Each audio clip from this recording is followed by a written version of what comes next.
प्रक्षेप की परिभाषा हो गई थी अपनी कल। तो अपन ने पढ़ा था कि प्रक्षेप इंग्लिश में क्या बोलते हैं भैया, प्रोजेक्शन। प्रोजेक्शन कितने शब्दों से मिलकर बना हुआ है भाई, दो से। कौन कौन से हैं, प्रो यानी प्रो और जैक्शन। प्रो का अर्थ क्या है भाई, प्रो का अर्थ क्या होता है, फॉरवर्ड।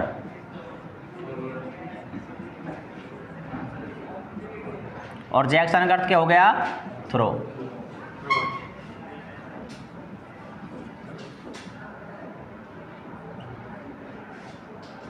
इस प्रकार टोटल अर्थ क्या हो जाएगा इसका भाई, सिंपल देखें तो प्रोजेक्शन का अर्थ क्या हो जाएगा, थ्रो टू फॉरवर्ड।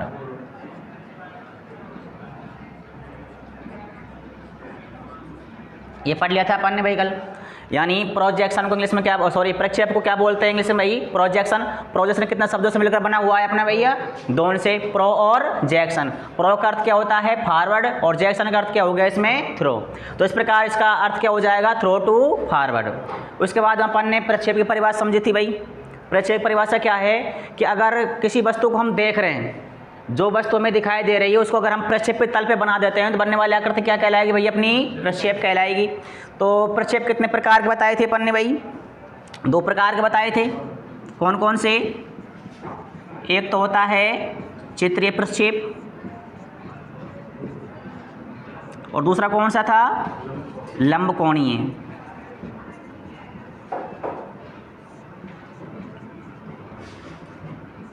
ये हम पढ़ चुके हैं ना। तो आज का टॉपिक क्या रहेगा अपना भाई, चित्रीय प्रक्षेप। तो हेडिंग डाल लीजिए, चित्रीय प्रक्षेप।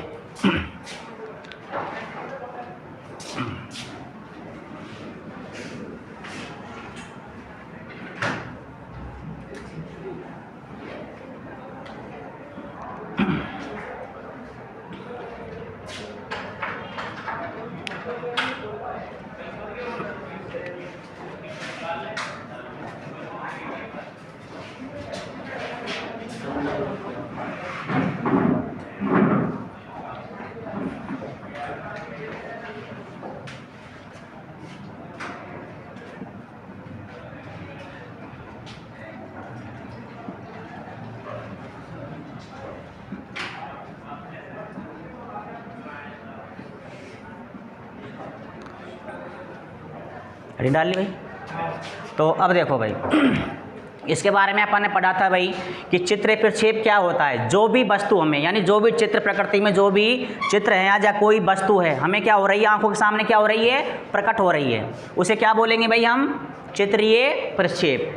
चित्रीय प्रक्षेप किसे कहते हैं, जो वस्तु या जो चित्र हमें आंखों के सामने क्या होता है भैया, प्रकट होता है, उसे क्या बोलेंगे भैया हम, चित्रीय प्रक्षेप। इसका उपयोग हम कहाँ पे करते हैं, बताओ भाई, बताया था ना कल आपको। यानी चित्रीय प्रक्षेप का उपयोग कहाँ पे करते हैं, यानी इसका उपयोग हम मशीनी ड्राइंग के अंदर नहीं करते। कहाँ पे करते हैं, सर्वेक्षण कार्यों और विज्ञापन कार्यों में। तो अपन ने पढ़ा था कितने प्रकार का होता है भाई, ये 3 प्रकार का।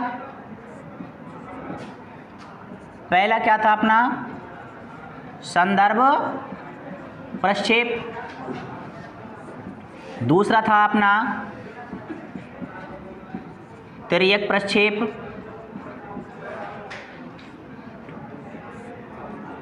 तीसरा था अपना समपरिमाण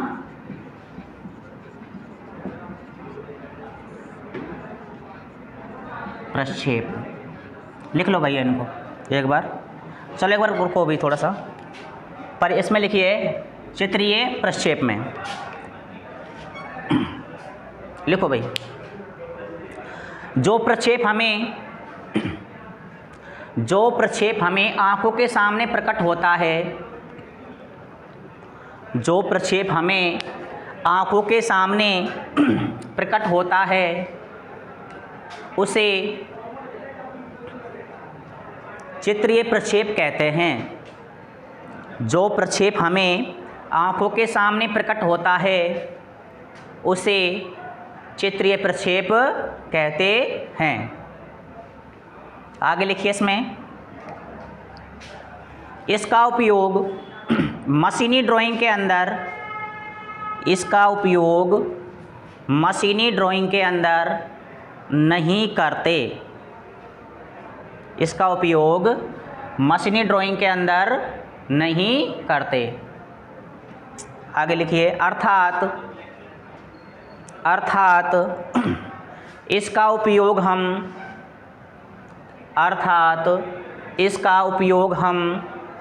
सर्वेक्षण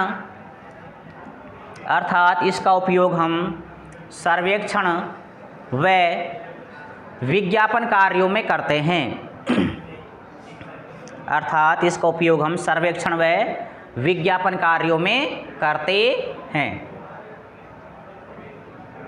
लिख लिया भाई। तो अपन ने समझा भी किसके बारे में भैया, चित्रीय प्रक्षेप के बारे में। यानी जो भी प्रक्षेप हमें, जो भी वस्तु हमें आंखों के सामने क्या हो रही है भाई, दिखाई दे रही है, उसे क्या बोलेंगे भाई हम, चित्रीय प्रक्षेप। इसका उपयोग कहाँ पे नहीं करते भाई, मशीनी ड्राइंग के अंदर नहीं करते हैं। कहाँ पे करेंगे, सर्वेक्षण कार्यों और विज्ञापन कार्यों में। तो आगे लिखिए, ये 3 प्रकार के होते हैं।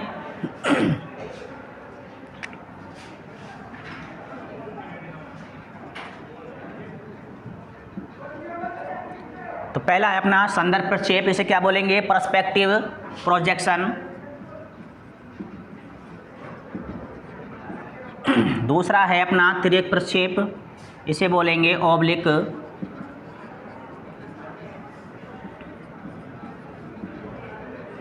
प्रोजेक्शन।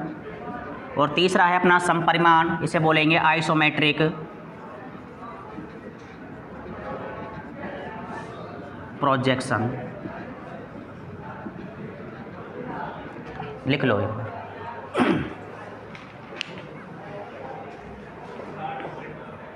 ठीक है।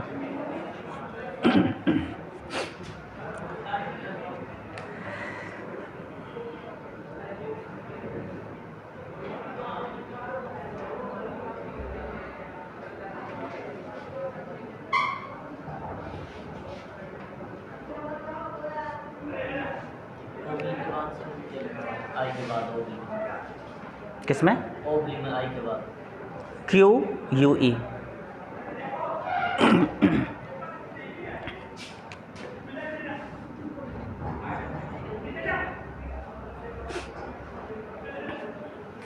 लिख लिया। अब पहला लिखिए संदर्भ प्रक्षेप।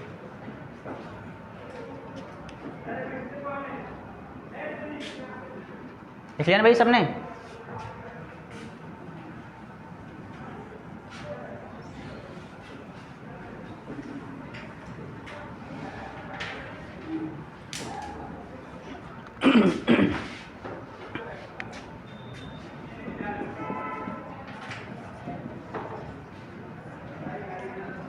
हेडिंग डाल लो भाई, संदर्भ प्रक्षेप।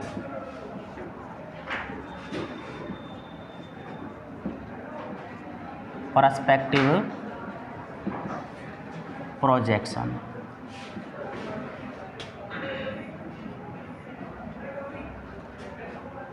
लिख लिया भाई सबने। देखो संदर्भ प्रक्षेप किसे कहते हैं, तो जैसे हमारे पास में कोई वस्तु ले लेते हैं भाई हम, या हमने कोई ये चित्र ले लिया,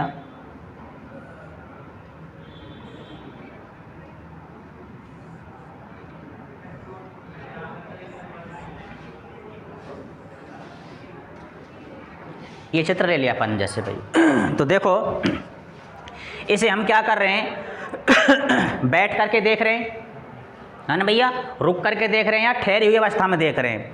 तो ये जो हमारे पास में ये वस्तु है, हमें क्या हो रही है, दिखाई दे रही है। इसे हम क्या कर रहे हैं, बैठ कर देख रहे हैं या रुक करके देख रहे हैं। जैसी वस्तु हमें दिखाई दे रही है ना, जैसी हमें वस्तु दिखाई दे रही है, अगर हम उसको वैसा की वैसा ही बना देना तो बनने वाली आकृति क्या कहलाएगी भाई, संदर्भ प्रक्षेप। कोई दिक्कत परिभाषा में भाई सिंपल सी परिभाषा क्या है इसकी, अगर हम किसी वस्तु को बैठ करके देख रहे हैं या क्या करके देख रहे हैं भाई, रुक करके देख रहे हैं या ठहरे हुई अवस्था से देख रहे हैं, जैसी वस्तु हमें दिखाई दे रही है अगर उसको हम वैसा के वैसा ही बना दें तो बनने वाली आकृति क्या कहलाएगी भैया, संदर्भ प्रक्षेप कहलाएगी। तो देखो इसमें इसको कितने डिग्री के एंगल बनाया जाता है भाई, 45 डिग्री के एंगल पर। कितने डिग्री बनाते हैं भाई इसको, 45 डिग्री के एंगल पर। अब देखो इसमें से क्वेश्चन कैसे बन के आते हैं कि यानी इनको जो ये लाइन होती है ना, ये वाली, इन्हें क्या बोला जाता है भाई, अक्ष बोला जाता है। क्या बोला जाता है भैया? अक्ष।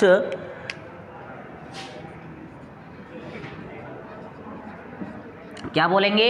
अक्ष। अब देखो इसमें तो पहला क्या था अपना भाई, संदर्भ प्रक्षेप किसे कहते हैं? यानी कोई वस्तु को हम क्या कर रहे हैं, बैठ करके देख रहे हैं या रुक करके देख रहे हैं या ठहरी हुई अवस्था से देख रहे हैं, जैसी वस्तु में दिखाई दे रही है, अगर उसको वैसा के वैसा ही बना दे ना, तो बनने वाली आकृति क्या कहलाएगी भैया? संदर्भ प्रक्षेप कहलाएगी।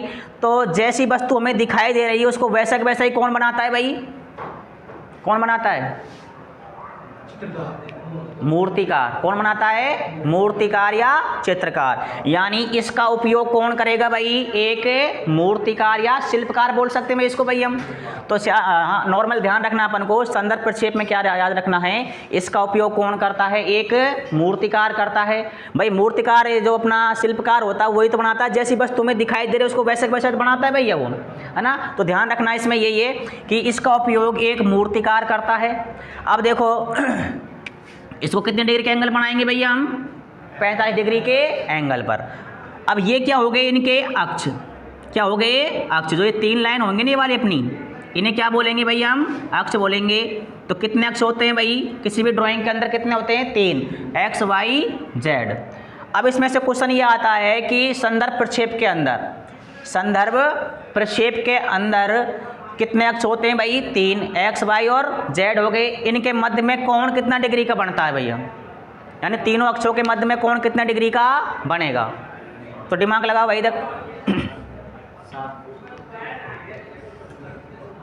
भाई सिंपल सी बात है। अब हमने क्या ले लिया, इस एंगल को मैं कहाँ पे ले लूँ भाई? यहाँ पर ले लूँ, है ना। तो ये कोण कितने का हो गया अपना? 45 डिग्री। और ये भी कितने का हो गया भैया? 45 का। ये समझ में आ गए ना अपने भाई। तो 45 का हो गया ये। तो अंदर कितना बच गया भाई? 90 डिग्री बच गया ना। तो अब देखो भाई इसी प्रकार क्या करना है, यही कंडीशन हमारी कहाँ है? यहाँ पे है कि नहीं भैया? ये जो ये कंडीशन बनी हुई है ये कहाँ पे बनी हुई है? ऐसे कैसे? सेम टू सेम है। तो ये एंगल कितना डिग्री का आ गया भाई हमारे पास में? कितने का आ गया? 90 डिग्री का आ गया ना भाई। अब देखो अपन ने कौन सी कंडीशन ले ली? एक्स और वाई। कौन सी कंडीशन ली अपन ने भाई? यानी कौन सा अक्ष ले लिए? एक तो एक्स ले लिया अपन ने और एक कौन सा ले लिया भैया? वाई। तो एंगल कितना था अपना भाई इसका? 45 का है भाई। तो अंदर कितना बच गया भाई? 90 डिग्री। यहाँ तक कोई दिक्कत भैया?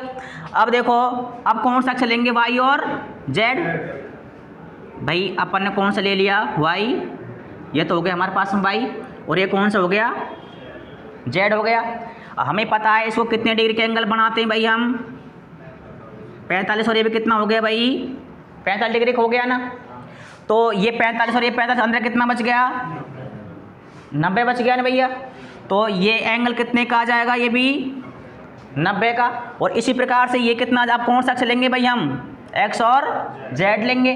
तो ये एंगल कितने का बन रहा है यहाँ पे? ये कितना डिग्री बनाएंगे इसको भाई हम? 45 से बनेगा ना। यानी इस प्रकार ले लिया अपन अभी ये, यानी एक्स और जेड। ये कोण कितना डिग्री के है हमारे पास में भाई? 45 डिग्री के है ना। तो ये 45 के हैं, कितना बच गया हमारे पास में? 90। तो ये एंगल कितने का आ गया? 90। तो जो क्वेश्चन बनेगा आपके इसमें से कि संदर्भ प्रक्षेप के अंदर जो हमारे पास में इनके अक्ष होते हैं कितने डिग्री के एंगल बन रहे हैं भैया? ये भाई देखो आपसे अगर पूछे कि संदर्भ प्रक्षेप कितने डिग्री कोण बनाया जाता है, तो बनाया जाता है इसको भाई 45 डिग्री के एंगल पे। अगर आपसे पूछ ले कि जो हमारे पास में इनके अक्ष होते हैं तीनों अक्ष, तो कितने डिग्री के एंगल बने होते हैं भैया? ये 90 बने होते हैं कि नहीं भाई? ये भी 90, ये भी 90 और ये भी 90। अब देखो इस प्रकार आ गए हमारे पास में ये, यानी ये हो गया एक्स और ये हो गया वाई और ये कौन सा हो गया हमारे पास में? जेड।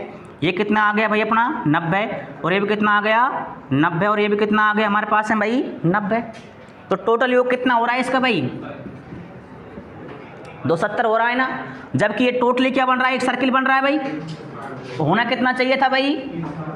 360 डिग्री होना चाहिए था ना भैया। जबकि वो कितना रहा? ये 270। यानी कहीं ना कहीं इसकी माप अधूरी है भाई। माप पूरी है क्या? माप क्या है इसकी? अधूरी है भाई। पूरी कब होती है? 360 डिग्री पर क्या होता है? ये टोटल योग आता है इसका भैया। तो कितना आ रहा है भाई? 270 आ रहा है ना। तो माप क्या है इसकी? अधूरी है। अगर माप अधूरी दिखेंगी, डायग्राम पूरा दिखेगा क्या आपको? नहीं दिखेगा ना। और डायग्राम पूरा नहीं दिखेगा तो इसलिए इसका उपयोग हम ड्राइंग के अंदर करेंगे क्या? नहीं करेंगे ना। तो जो हमारा जो एक मूर्तिकार होता है अपना भाई, तो मूर्तिकार जो मूर्ति बनाता है ना, तो या तो फ्रंट को दिखा देगा, थोड़ा बहुत क्या दिखा देगा? बगल को। टॉप दिखेगा क्या भाई इसका? अगर टॉप दिखाएगा तो एक कहीं कहीं माप क्या है इस भाई इसकी? नहीं दिखेगी। यानी इस प्रक्षेप के अंदर ध्यान ये रखना है, इसके अंदर पूरी माप नहीं आती। कितनी माप आती है भाई? 270। यानी फ्रंट आ जाएगा, फ्रंट दिख जाएगा, साइड दिख जाएगा, टॉप नहीं दिखेगा, है ना। टॉप दिख जाएगा तो फ्रंट और साइड मतलब फ्रंट नहीं दिखेगा। यानी तीनों व्यू क्लियर क्या नहीं दिखेंगे अपन को? साफ तरीके से नहीं दिखेंगे। इसलिए इसका उपयोग हम कहाँ पे नहीं करेंगे भाई? अपने ड्राइंग के अंदर नहीं करते हैं। इसका उपयोग कहाँ पे करेंगे भाई? मूर्तियों को बनाने के लिए। कोई दिक्कत थोड़ी भाई इसमें। तो आपको ध्यान ये रखना है कि संदर्भ प्रक्षेप क्या होता है कि अगर हम किसी वस्तु को बैठ करके देख रहे हैं या रुक करके देख रहे हैं, जैसी वस्तु हमें दिखाई दे रही है, अगर उसको हम क्या कर दें? वैसा के वैसा ही बना दें। जैसी वस्तु हमें दिखाई दे रही है, अगर उसको हम वैसे के वैसे बना दें तो बनने वाली आकृति क्या कहलाएगी भाई? अपनी संदर्भ प्रक्षेप कहलाएगी। कोई दिक्कत थोड़ी भैया। तो जैसी वस्तु हमें दिखाई देती है, अगर हम उसको वैसे के वैसे बनाते हैं तो ऐसा काम कौन करता है भाई? मूर्तिकार। तो यानी इसका उपयोग कौन करेगा? एक मूर्तिकार करता है। इसको कितने डिग्री के एंगल बनाते हैं भाई? 45 डिग्री कोण पे बनाते हैं भैया, है ना। तो इसके एक्स, वाई और जेड अक्ष कितने डिग्री कोण पे बने होते हैं भैया? 90 डिग्री के एंगल बने होते हैं। इनका योग कितना आता है भाई? 270, जबकि आना चाहिए था कितना भाई? 360। इसलिए 270 योग आने के कारण यानी माप कहीं ना कहीं इसके क्या है भैया? अधूरी है। यानी पूरा व्यू हमें इसके अंदर नहीं दिखता है ना। अधूरा व्यू दिखता है, इसलिए इसका उपयोग हम ड्राइंग के अंदर नहीं करते हैं। तो लिखो भाई, इसमें हेडिंग डाल लिया आपने, संदर्भ प्रक्षेप में लिखिए भैया। लिखो, किसी वस्तु को, इस पे लिखो, किसी वस्तु को ठहरे हुए या किसी वस्तु को ठहरे हुए या रुकी हुई अवस्था से, किसी वस्तु को ठहरे हुए या रुकी हुई अवस्था से देखने पर, किसी वस्तु को ठहरे हुए या रुकी हुई अवस्था से देखने पर जैसी वस्तु हमें दिखाई दे रही है, जैसी वस्तु हमें दिखाई दे रही है उसको वैसा की वैसा ही बना देना, उसको वैसा की वैसा ही बना देना संदर्भ प्रक्षेप कहलाता है। आगे लिखिए, इसको 45 डिग्री के कोण पर 45 डिग्री के कोण पर बनाया जाता है।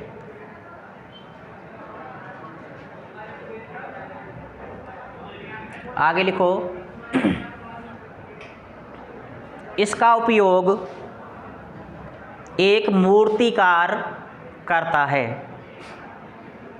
इसका उपयोग एक मूर्तिकार करता है।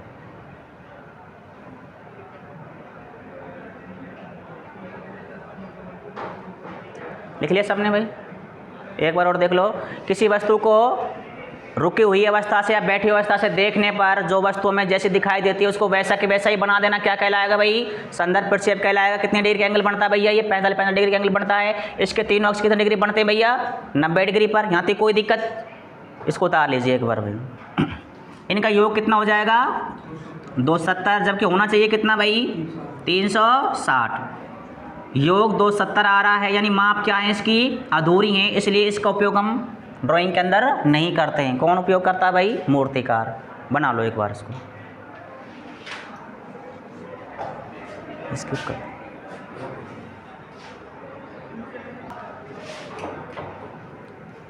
तो देखो भैया, नोट डाल के लिखिए भाई इसमें, इस प्रक्षेप के तीनों अक्ष, इस प्रक्षेप के तीनों अक्ष एक्स वाई जेड, तीनों अक्ष एक्स वाई जेड 90 डिग्री के कोण पर बने होते हैं।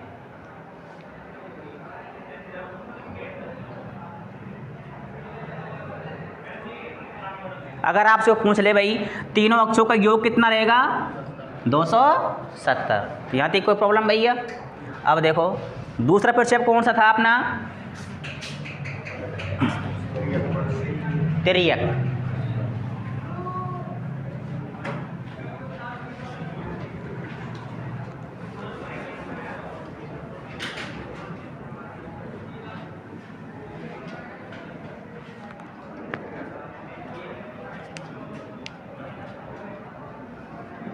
अब लिखिए तिर्यक प्रक्षेप।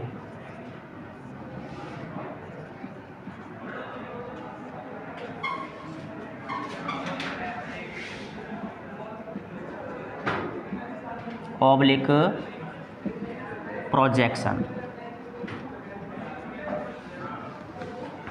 हेडिंग डाल लीजिए तिर्यक प्रक्षेप, या क्या बोलेंगे इसको, ऑब्लिक प्रोजेक्शन। तो इसके अंदर क्या है, जो डायग्राम बनेगा ना अपना, कैसा बनेगा भैया, तिरछा। कैसा बनेगा भाई, तिर्यक। तो अब देखो इसमें ये प्रक्षेप क्या कहता है कि इस प्रकार के प्रक्षेप में किसी वस्तु का फ्रंट होता है ना भैया, जैसे हमने क्या ले लिया, कोई वस्तु है इसका क्या ले लिया अपन ने भाई, फ्रंट ले लिया है ना। ये क्या है, किसी वस्तु का क्या है, फ्रंट है। इसको क्या करते हैं, क्षैतिज। ये तल कैसा हो गया भाई हमारे पास में, ये तल कैसा हो गया, क्षैतिज तल हो गया भाई।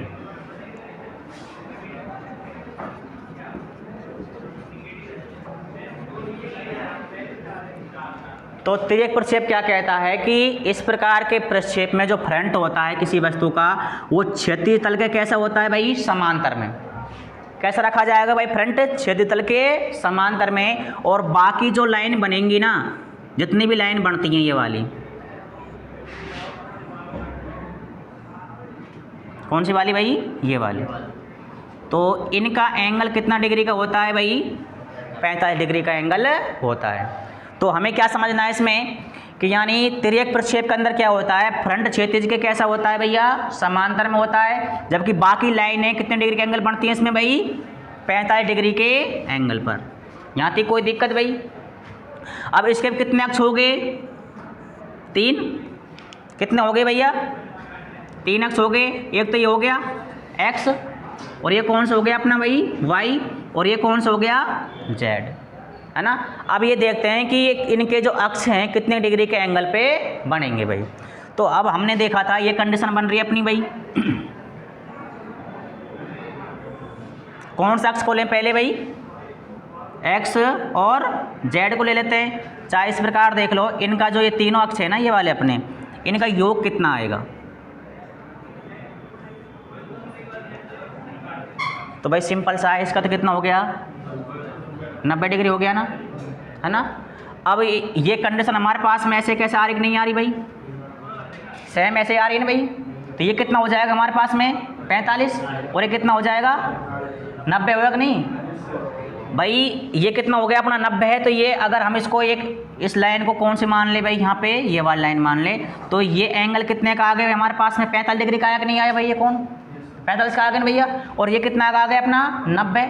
तो हमारे पास में अगर हम देखें 45 प्लस में 90 कितने हो रहे हैं भाई, 135। तो x, y और z अक्ष का मान कितना आ गया भाई, 135 डिग्री। कोई दिक्कत थोड़ी भाई इसमें। यानी ये कितना आ गया हमारे पास में 90, और ये कितना आ गया 135। अगर अब हमने क्या किया था कि ये एंगल अपन इस प्रकार लिया था भाई, ये कितना आया था हमारे पास में भाई, 45 आया था ना। तो इस कंडीशन को अगर हम इस प्रकार लें, यानी ये लाइन तो कौन सी हो गई हमारे पास में, x हो गई भाई, और ये कौन सी हो गई हमारे पास में y। ये कितना डिग्री का एंगल है भाई, 45 डिग्री का एंगल है। तो 180 में से कितना घटा देंगे, 45। तो इसका मान आएगा कि नहीं आएगा, आ जाएगा ना। तो ये कितना डिग्री का आएगा एंगल, फिर अब ये 135 ही आएगा ना। तो ये कितना आ जाएगा 135 का। यानी x और y जो अक्ष है कितने डिग्री का एंगल बना हुआ है 135 पर, और y और z कितना बना हुआ है 135, x और z कितना बना हुआ है 90 डिग्री पर। अब देखते हैं इनका योग। भाई हमारा जो x और y जो अक्ष है कितने बना हुआ है 135, y और z कितना का आया भाई 135, x और z कितने का आया है 90, टोटल योग कितना आ रहा है भाई 360। यानी तीनों अक्षों का योग तो कितना आ रहा है भाई 360 आ रहा है भाई। यानी माप क्या दिख रही है इसमें भैया पूरी दिख रही है भाई, कंप्लीट तो माप दिख रही है, पर इसमें एक थोड़ी समस्या क्या आ गई भाई, यानी पूरी माप दिख रही है तो इसका उपयोग हम ड्राइंग के अंदर कर सकते हैं, कर सकते कि नहीं कर सकते, पर इसमें समस्या यही है कि इसमें जो डायग्राम है ना वो बनेगा कैसा भाई तिरछा बनेगा। कैसा बनेगा भाई तिरछा बनेगा। यानी इसका उपयोग ड्राइंग के अंदर तो करेंगे तो सही भाई हम, पर कब करेंगे जब डायग्राम क्या बनाना है अपन को तिरछा बनाना है। तो समझ में आ गई भाई इतना भाई। तो आपको ध्यान यही रखना है कि जो तिर्यक प्रक्षेप होता है इसमें जो इसका फ्रंट होता है ना वो कैसे होता है क्षैतिज के समांतर में होता है, और बाकी लाइनें कितने डिग्री के एंगल बनी होती हैं 45 डिग्री के एंगल पर। अब इनके अक्षों की बात करें, अक्ष 3 हो गए भाई हम, तो यहाँ में देखो अगर आपसे पूछ ले x और y अक्ष तिर्यक प्रक्षेप के अंदर x और y अक्ष कितने डिग्री का एंगल बना होता है भैया 35 डिग्री का एंगल बना 135 पर रहेगा, और y और z कितना का रहेगा 135 का, और x और z कितने का रहेगा भैया 90 डिग्री का। टोटल योग कितना होता है तीनों अक्षों का भाई 360 डिग्री। यहाँ तक कोई दिक्कत भाई, यानी माप क्या आ रही है इसमें भैया पूरी आ रही है, तो यानी इसका उपयोग हम ड्राइंग के अंदर करेंगे, यानी चित्र बनाने के लिए इसका उपयोग हम करेंगे। पर क्या है कब करेंगे जब किसी भी डायग्राम क्या बनाना होता है अपन को तिरछा बनाना होता है, तब इसका उपयोग हम करेंगे भाई, है ना। तो अब लिखिए भाई इसमें लिखो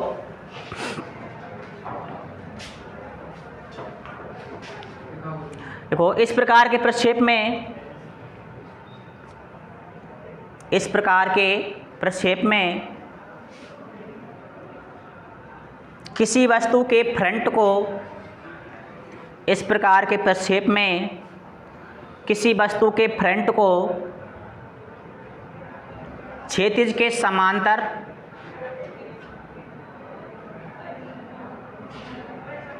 इस प्रकार के प्रक्षेप में किसी वस्तु के फ्रंट को क्षैतिज के समांतर रखा जाता है, क्षैतिज के समांतर रखा जाता है तथा बाकी लाइनें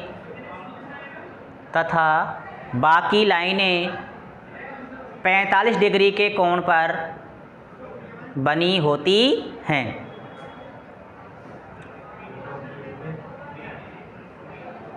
45 डिग्री के कोण पर बनी होती हैं।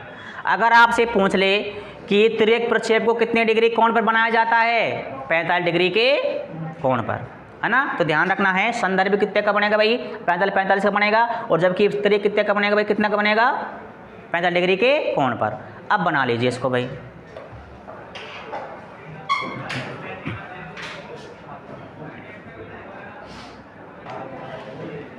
देखो भाई ये लिख लिया सबने भैया, है ना, कोई दिक्कत थोड़ी भाई इसमें। यानी इसमें क्या पढ़ा था अपन ने भी, तिर्यक प्रक्षेप में क्या होता है कि जो फ्रंट होता है ना क्षैतिज तल के कैसा होता है भाई समांतर में रहेगा, और बाकी लाइनें कितने डिग्री के एंगल बनेंगी, ये लाइनें 45 डिग्री के एंगल पे। अब से समझ में आ गई, कोई दिक्कत नहीं है भाई। इनका टोटली योग कितना आ रहा है भाई 360, यानी माप पूरी है, माप क्या है भाई पूरी है। तो इसका उपयोग हम चित्र बनाने के लिए कर सकते हैं, पर कब करेंगे कि डायग्राम को कैसा बनाना होता है अपन को तिरछा, न कि सीधा, है ना। तो यहाँ तक कोई दिक्कत भाई। अब तीसरा लिखिए समपरिमाण प्रक्षेप।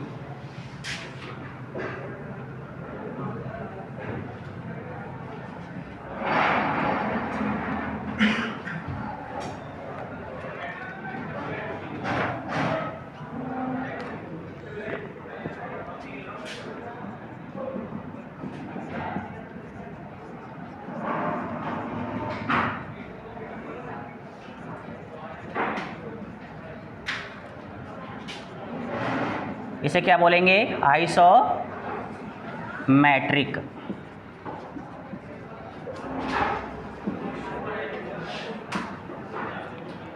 Isometric projection. तो देखो ये प्रक्षेप क्या कहता है अपना भैया कि इसके अंदर क्या है, जैसे हमने क्या ले लिया, एक लाइन ले ली है वाली, वो ये कहता है ये क्या हो गई हमारे पास में लंबाई हो गई और ये क्या हो गई चौड़ाई। हमेशा ध्यान यही रखना है, ये क्या होती है भाई हमारी लंबाई और ये क्या होती है भाई चौड़ाई। ये जरूर नहीं है, काफ़ी बार बच्चे क्या करते हैं गुरुजी ये तो दे दिया अपन ने भाई 50 आ गई और ये कितनी हो गई भाई 30, तो लंबाई ज़्यादा होती है, कोई ज़रूर नहीं है ड्राइंग के अंदर भाई, है ना। तो यही समस्या किस में आई थी अपन को भाई शीट के अंदर, उसमें कितनी आई थी भाई 841 और एक कितनी आ गई 1189। तो ये कितनी थी 1189 थी भाई, चौड़ाई ज़्यादा थी ना। तो ध्यान ही रखना है ड्राइंग के अंदर जो हमारे पास में जो ये लाइन होती है ना ये वाली, ये किसकी होती है लंबाई की रहेगी और ये किसकी रहेगी भैया अपनी चौड़ाई की। तो संदर्भ प्रक्षेप क्या कहता है कि यानी इस प्रकार के प्रक्षेप के अंदर लंबाई और चौड़ाई की जो विमा होती है, माप होते हैं, कितने डिग्री के एंगल बनी होती हैं 30 डिग्री के एंगल पर। कितने बनी होती हैं भैया, यानी लंबाई और चौड़ाई की विमा कितनी होती हैं 30 डिग्री के एंगल पर। जबकि ऊंचाई है ना, ऊंचाई ये वाली क्या हो गई भाई ऊंचाई हो गई, ये कितने डिग्री कोण पर बनी होती है भाई 90 डिग्री के कोण पर, है ना। जैसे बाई चांस मैं खड़ा हुआ हूँ यहाँ पे भाई, है ना, तो मेरा एंगल कितना डिग्री का बन रहा है भाई 90 का बन रहा है ना। तो मेरी हाइट कितने पे आ रही भाई 90 डिग्री पर आ रही कि नहीं आ रही भैया। तो ध्यान ये रखना है कि समपरिमाण प्रक्षेप के अंदर क्या होता है, इसके अंदर लंबाई और चौड़ाई की विमा कितने डिग्री के एंगल बनी होती है 30 डिग्री के कोण बनी होती है। और जबकि ऊंचाई है ना ये कितने डिग्री के एंगल बनी होती है भाई 90 डिग्री के एंगल पर। यहाँ तक कोई दिक्कत भाई, है ना, समझ में आ गया ना भाई। यानी लंबाई और चौड़ाई की विमा कितने डिग्री के एंगल पर है 30 डिग्री के एंगल पर, और ऊंचाई कितने डिग्री के एंगल पर है भैया 90 डिग्री के एंगल पर। अब बात करते हैं किसकी भाई, इसकी अक्षों की। तो देखो अब जैसे हमने कोई भी डायग्राम बना लिया, ये अपन ने ले ली भाई एक लाइन, कितना डिग्री का एंगल ले लिया अपन ने भाई ये 30, और ये कितने का ले लिया 30 का, और ये कितनी आ गई हाइट भाई 90। अब बाकी लाइनें क्या कर देंगे समांतर में।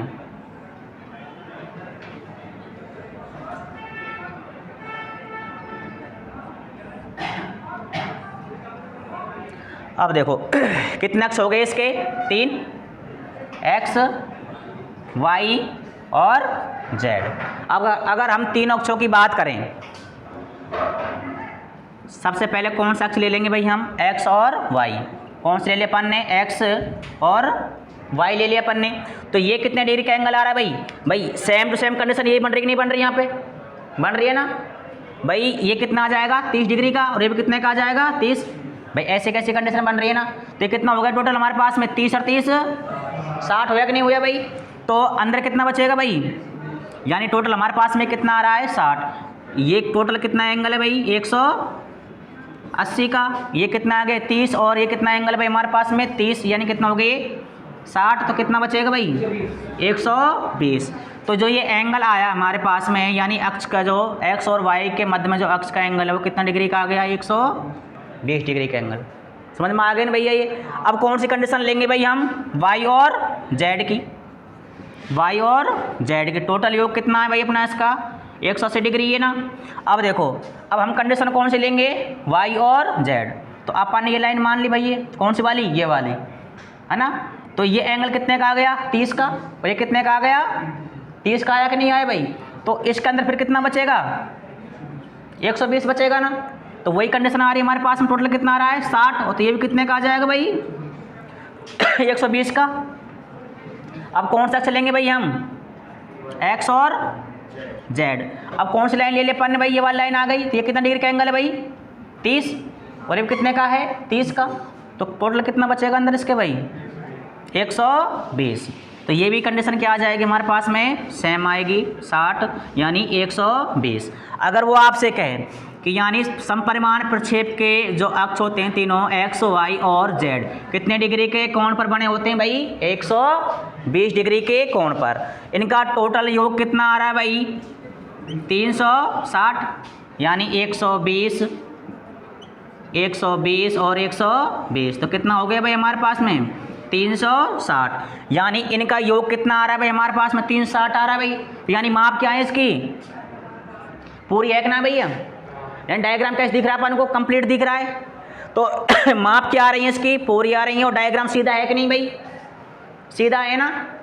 तो ये नहीं तिरछा है भाई। समपरिमाण में तो सॉरी तिर्यक में तो क्या था अपना, तिरछा था। उसमें भी माप कैसी आ रही थी अपनी भाई, कंप्लीट आ रही थी ना भाई, 360 आ रही थी ना। पर उसमें समस्या क्या थी, उसके अंदर डायग्राम जो बन रहा था वो कैसा बन रहा था अपना भाई, तिरछा बन रहा था। इसके अंदर क्या है, माप भी पूरी आ रही है हमारे पास में, 360 डिग्री के एंगल पे आ रही हैं, और डायग्राम भी क्या है, सीधा है। तो आपको ध्यान ये रखना है, इसमें क्या है माप, यानी जैसे हमने क्या कह दिया, ये फ्रंट हो गया, ये साइड हो गया, और ये क्या हो गया इसके अंदर, प्लान।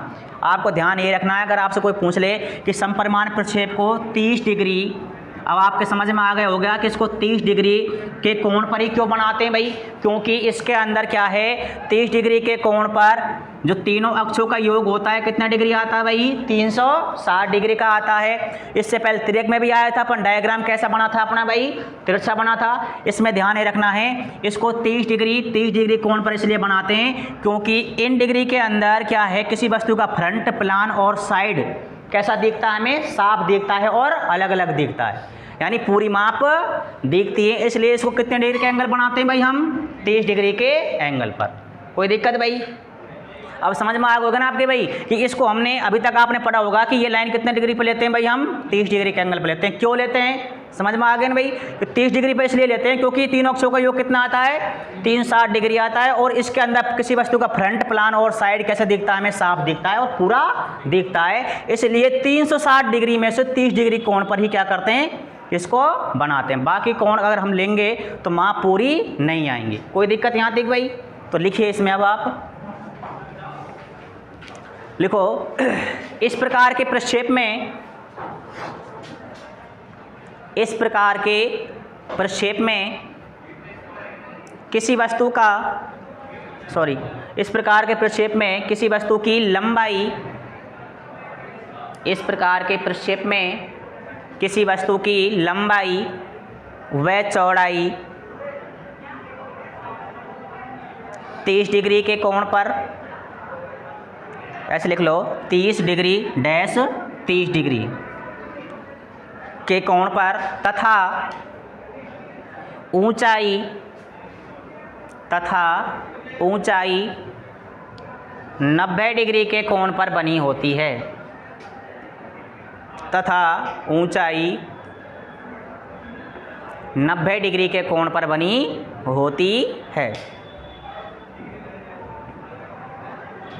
अब डायग्राम इनको उतार लीजिए भाई, ऐसे कैसे ही समझ में आ जाएगा आपको।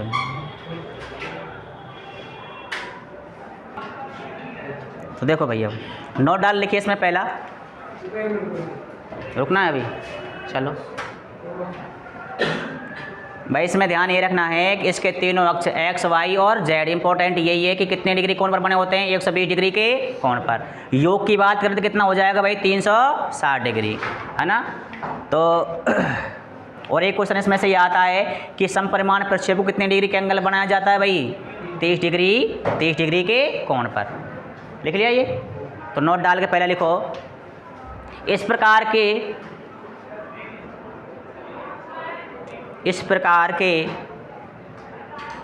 प्रक्षेप में, इस प्रकार के प्रक्षेप में तीनों अक्ष, इस प्रकार के प्रक्षेप में तीनों अक्ष एक्स, वाई, जेड 120 डिग्री के कोण पर बने होते हैं, 120 डिग्री के कोण पर बने होते हैं।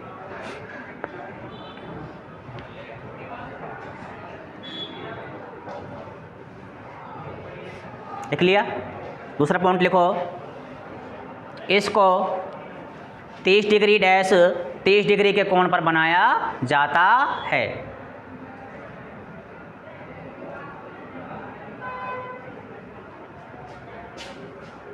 अब देखो भाई, इसको 30 डिग्री डैश 30 डिग्री कोण पर बनाया जाता है। अब इसमें से एक क्वेश्चन ये भी आया हुआ है कि जैसे तिर्यक प्रक्षेप था ना अपना भाई, कौन सा था? तिर्यक प्रक्षेप। मिसगाइड करेगा इसमें थोड़ा सा, बस ये आपसे पूछेगा कि तिर्यक प्रक्षेप का अन्य प्रकार क्या है, यानी तिर्यक प्रक्षेप का अन्य प्रकार क्या है। तो यहाँ पे इसमें जो दिया हुआ था ऑप्शन में वो क्या था? पिक्टोरियल, पिक्टोरियल यानी पिक्टोरियल यानी तिर्यक चित्रीय प्रक्षेप, यानी इसी को क्या बोलते हैं भैया आप? ये किसका पार्ट है भाई अपना? चित्रीय का है कि नहीं भैया? तो वो एक क्वेश्चन ये आया हुआ था, इसमें से ये क्वेश्चन पूछा था कि तिर्यक प्रक्षेप का अन्य प्रकार है, यानी किस में आता है भाई तिर्यक प्रक्षेप अपना? पिक्टोरियल में आता है, यानी चित्रीय प्रक्षेप में आता है। तो तीसरा पॉइंट लिखिए इसमें, तिर्यक प्रक्षेप, तिर्यक प्रक्षेप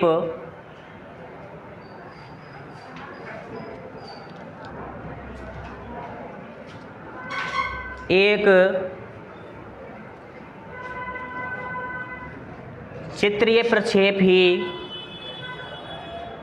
चित्रीय प्रक्षेप ही होता है।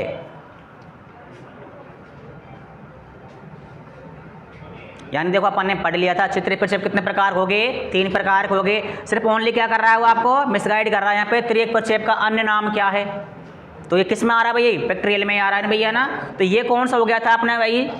चित्रीय प्रक्षेप। इसमें कोई दिक्कत भैया ना है क्या भाई? पहला कौन सा था अपना भाई? संदर्भ था, दूसरा कौन सा था अपना? तिर्यक, तीसरा कौन सा है भाई अपना? समपरिमाण। सारी बात अपन ने इसमें क्या कर ली?